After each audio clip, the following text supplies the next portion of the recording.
Hey everyone, it is Dave. Welcome, and it's time to talk about module number 11. This week we're going to be covering 3 lectures, and the first 2 are connected. They're about architecture. We're going to have a lecture on ancient and a lecture on modern architecture. The third lecture is an awful lot of fun. It is on the life of Pablo Picasso.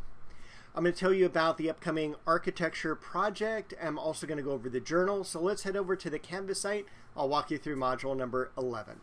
All right, here we are on the Canvas site. We're going to look at module number 11 this week. Up top, we've got our video you're watching, our action plan for the week, and finally, a link to my office hours every Monday and Wednesday, 4:30 to 7 p.m.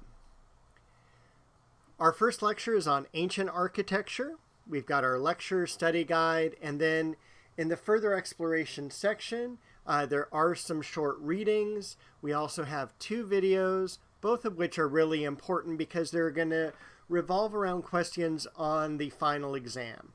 I'm going to have you identify one of the 3 major orders of architecture: Doric, Ionic, and Corinthian. So you need to know what that looks like. You don't have to worry about all the other intermediate types of orders, just the 3 major ones.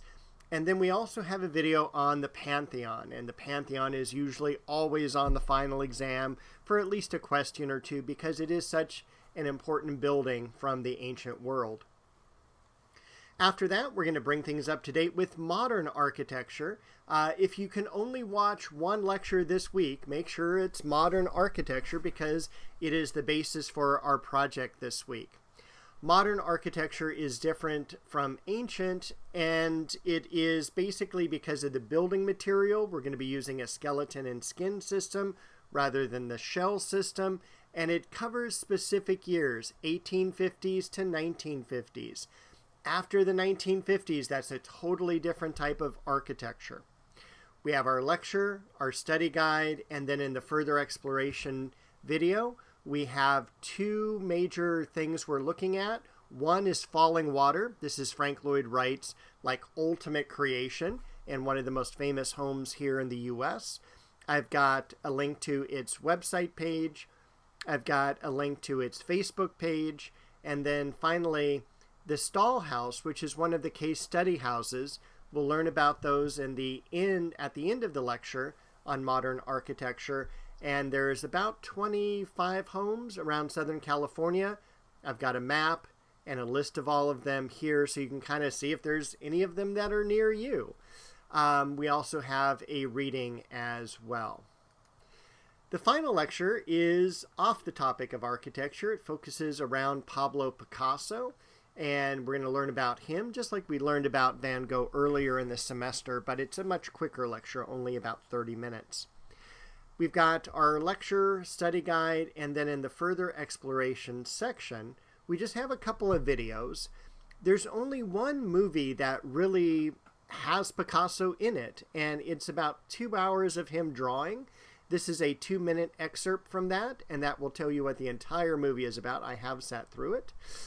Guernica is the second most important painting that Picasso creates.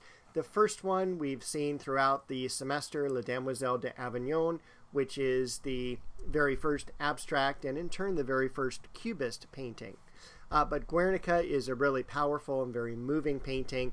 Definitely the largest painting he ever completed, about 11 feet tall, 16 feet wide.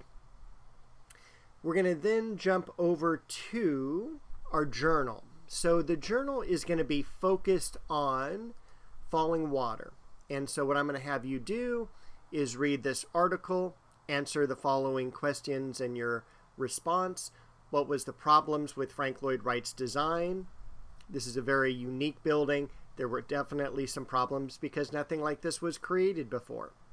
What process did the engineering firm have to go through to repair and preserve the home? And finally, who do you think should have the final word in a building's design, the client or the architect? Tell me why, and it can only be one of these 2. It can't be, it should be a collaboration. It has to be one of those 2. After that, we're going to take a look at our project. So in a couple of weeks, we're going to have an architecture project to complete. It's primarily some research, filling out a worksheet, and telling me about the building that you chose.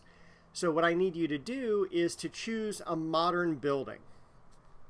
The problem that I've seen in the past from students is that they choose a building and do all sorts of research on it, and it's not a modern building. They're choosing something that's neoclassical or Gothic revival or contemporary.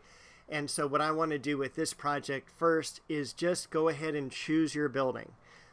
90% of the time it's going to be correct. But there's that 10% where I don't want you to waste your time doing research on a building that's not modern. So once again, after you have watched the lecture, you want to make sure not to choose any building that was in the lecture, but it is okay to choose an architect that was in the lecture. For instance, Frank Lloyd Wright. There's about 4 or 5 buildings that I show of his in the lecture, but he completed another or designed another 1,000 buildings. It is totally okay to use one of those. For a modern building, and I will go over this in the lecture, it needs to be created within a certain time frame. It needs to be created using the skeleton and skin system. It needs to be made with modern materials. And you want to choose a building that has enough research available to you.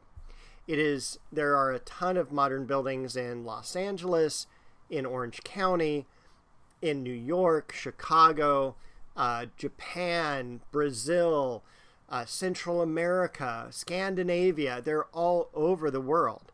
But you just want to make sure that you can talk about the building itself, the architect or architects, the building materials it was made from, and also what made the building interesting to you. You want to be able to pull some fun facts from that.